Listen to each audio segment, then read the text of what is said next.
Update. Would I be the a-hole if I told my male 46 kids, male 16 and female 18, their recently deceased mother, female 44, cheated on me? Original post. The wound's still a bit fresh. A month ago, my wife of 22 years tragically died in a car crash. Cynthia was one of those drivers that loved to stare into her phone, and unfortunately this bad habit caught up with her in the last week of January. I was pretty devastated when the police showed up at my door and told me she had a fatal accident, and I wanted to honor her somehow. At the time of the accident, I had no idea she was having an affair. The last 4 or 5 months, I did notice she was pulling away and our intimacy decreased, but I thought this was just something that happened to couples after 20 years, so I didn't pay much mind to it. But at least from what she told me, Cynthia started to get into writing. She was constantly on her laptop typing away at all hours. She told me she was working on a fantasy book, hopefully the first of his series. When I asked more, she said it was about a fantasy world where a super advanced human race appears and interacts with orcs and elves and magic with laser guns and high tech. It sounded very cool, and Cynthia promised as soon as she had her first draft she liked, she would let me read it. I decided to honor her by getting the draft of her book and hiring a writer to clean it up and publish it with a novelty press. I got on her laptop and no book. No sign at all. I opened her Chrome thinking she might have written it in Google Drive and saw a bunch of pinned tabs. One was a Facebook Messenger tab with a ton of her messages with a man named John.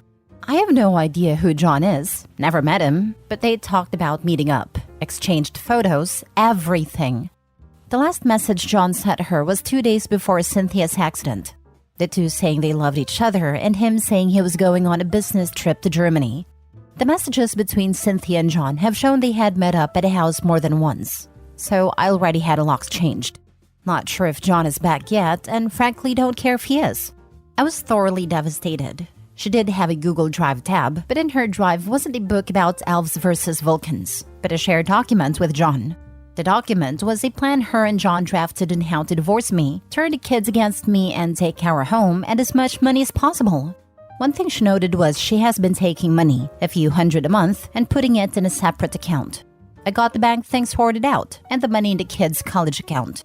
I've also been going to therapy twice a week now.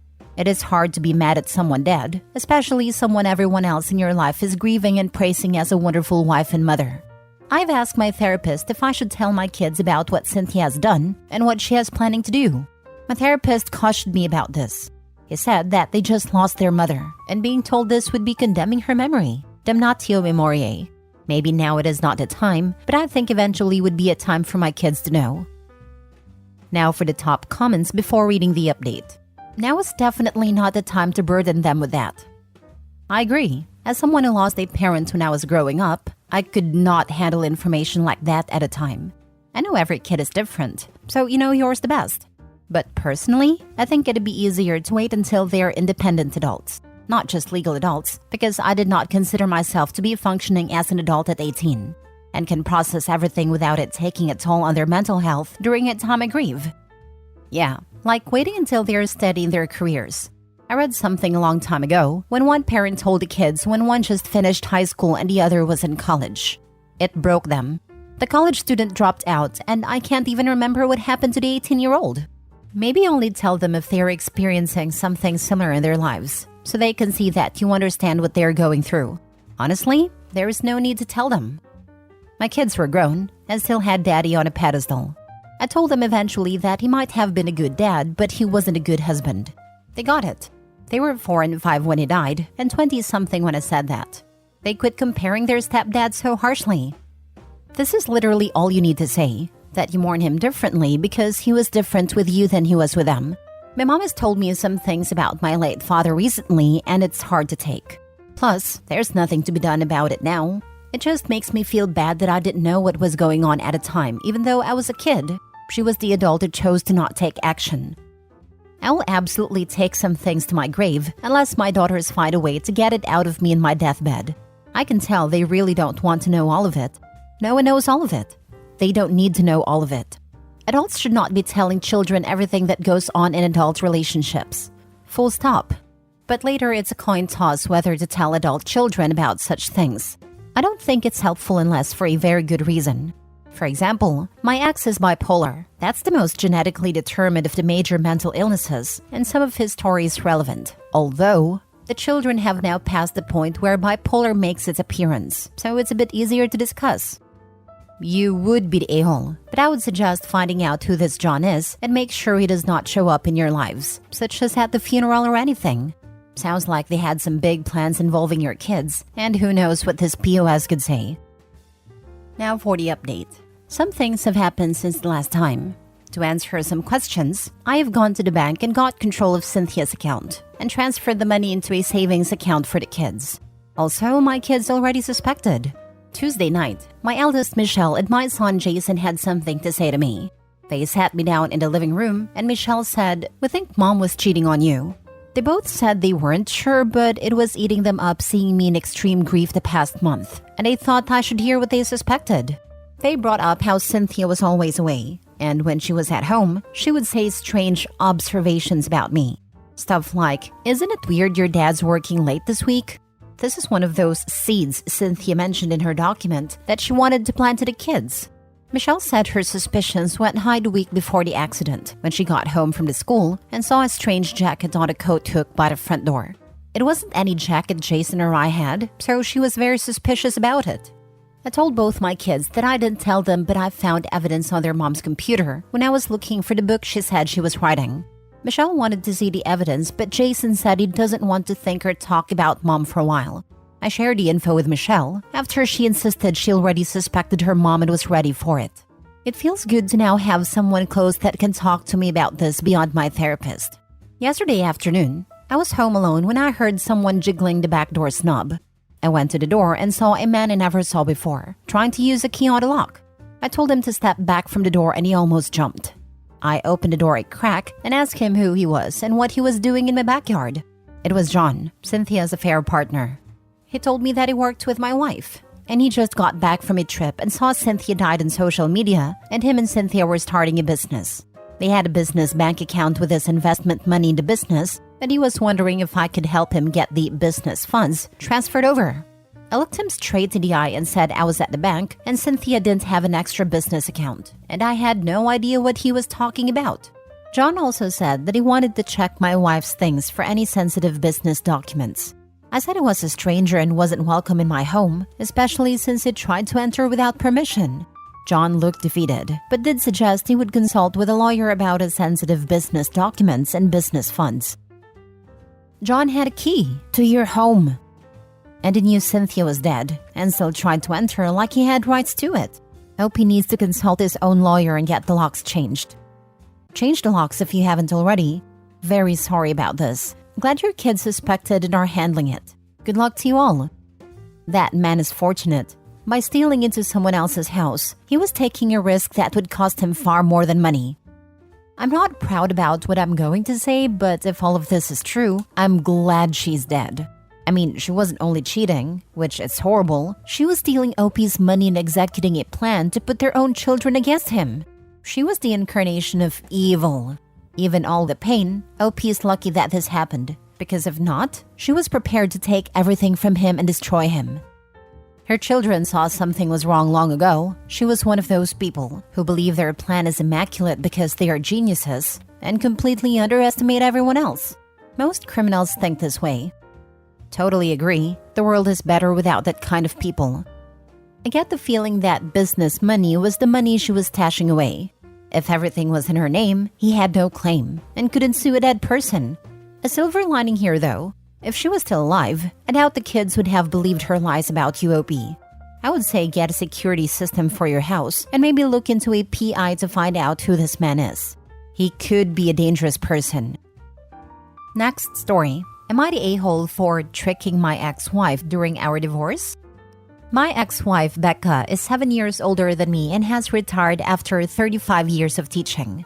We had our kids later in life, and she took 4 years off to stay at home with them. I'm 58 now, and my ex decided 10 years ago that I wasn't who she wanted in her life anymore. It was a fairly peaceful divorce. Our kids were both in university, and we had that taken care of. The only real sticking point was our home.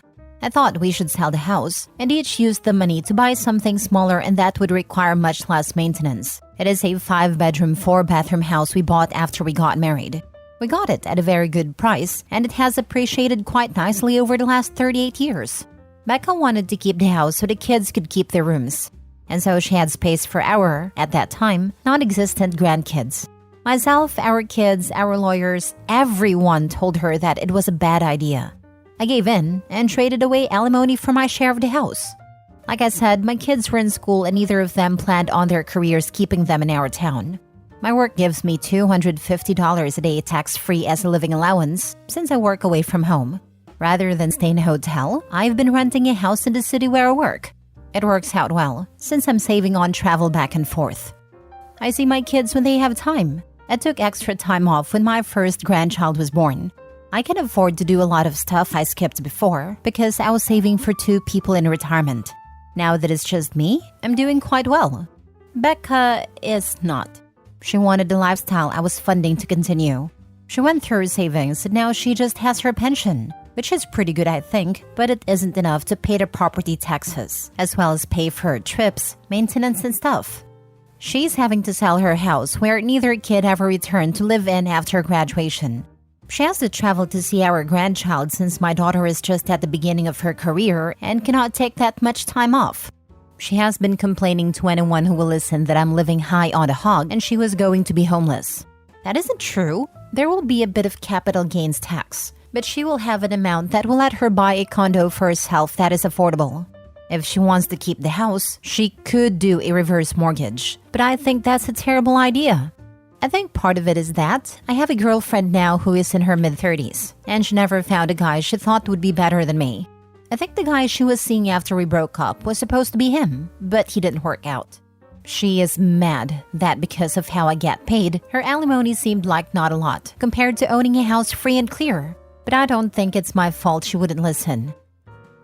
Now for the top comments. Not the a-hole. I don't understand how she thinks you tricked her. I'm sure after that many years of marriage, she understood how you got paid. You need that money for a separate household so she doesn't get any of that. She was informed by everyone else that she should not keep the big house, but she would not listen. She kept up her lifestyle after the divorce even though she had much less income. She knew her kids were not planning on moving home. There is nothing here that makes you the bad guy. She has buyer's remorse, and that is not your fault. I think so too. I do feel bad that she feels this way, but I thought maybe I was missing something and you guys could point it out. Real estate is still priced pretty high. She should make some good money on a house, no? She absolutely will. If they divorced 10 years ago, all houses everywhere, assuming she didn't let it fall into disrepair, have since gone way the heck up. There's no way she doesn't still walk away without a massive payday. Heck, even if it was in disrepair, there's a house near me that caught in fire and is unlivable and the owners want $200K. Not the a-hole. She made a bad decision and is mad that you are living your best life. She has no one to blame for her choices than herself. Thank you. I thought maybe I was missing something obvious. I did honestly try to get her to sell the house during the divorce. It's not her fault that she has champagne tastes on a beer budget. And owning a home you can't afford is simple math she could have done and figured out. Stop dwelling on her issues and live your life. Right? She's certainly living rent-free in his head. It's hard to separate lives after almost 30 years together. Our friends and family are all the same after this long. She didn't seem to have much of a problem separating things. Last story. Am I the a-hole for completely ignoring Valentine's Day because of our dead bedroom and not entertaining my wife when she expressed that it upset her? My wife and I are in our early 30s and have a dead bedroom. She's lost her libido over the years, and I can positively confirm that this isn't the person I agreed to marry in the first place. I tried to get her help, but she hardly follows through on a suggested course of actions, whether it be in a couple's therapy or individual ones. I feel like I don't love her anymore, but in my culture, divorce is taboo. So I am essentially stuck in this marriage. I hate how she doesn't even try. She would have all the time in the world to complain about her manager or complain about her weight, but wouldn't do anything about it. But trying to improve intimacy and getting her to do stuff is like beating a dead horse. So I withdrew. It started by stopping texting her "I love you beautiful" every day when I'm at work. And then I stopped giving her foot rubs and back rubs. Stopped making date plans. Then it came to a head when I completely ignored Valentine's Day and didn't get her anything. It was just like any other day to me. She confronted me and was terribly upset about this. I asked her, has she done anything to make me want to love her? Why should I be coerced into giving affections I don't want to give? Like, why should I care about what she wants when that care isn't reciprocated? Maybe this is vindictive, but I am disillusioned by her and disappointed in her for giving up completely on an intimate part of our relationship. We cannot stand each other, and she doesn't acknowledge me. Am I the a-hole? Not the a-hole, but you're the a-hole to yourself. You're going to be miserable for the rest of your life because divorce is taboo? Nah, man, don't throw your life away. Be brave and let each other go. You should be more upset with your culture because divorce being taboo is ridiculous. Stay miserable if it's so important not to offend your culture. Otherwise, leave. She's an a-hole. Like in India, where divorce is a taboo, getting it is extremely hard. Especially as a man, where it's ridiculously and unbelievably common to use multiple DV and dowry sections as false cases to prevent it, if other party doesn't agree for a divorce. That too with an extremely slow and cruel court system. Getting divorced is so painful that most people suffer endlessly instead of getting it, especially men. Not the a-hole. And taboo or not, do you want to spend the rest of your life miserable because of a cultural taboo? Till death do us part? Sounds like person you married died already. Yeah, early 30s is perfect time to make a new start and build the life you want. Don't let cultural pressures get in the way of your happiness.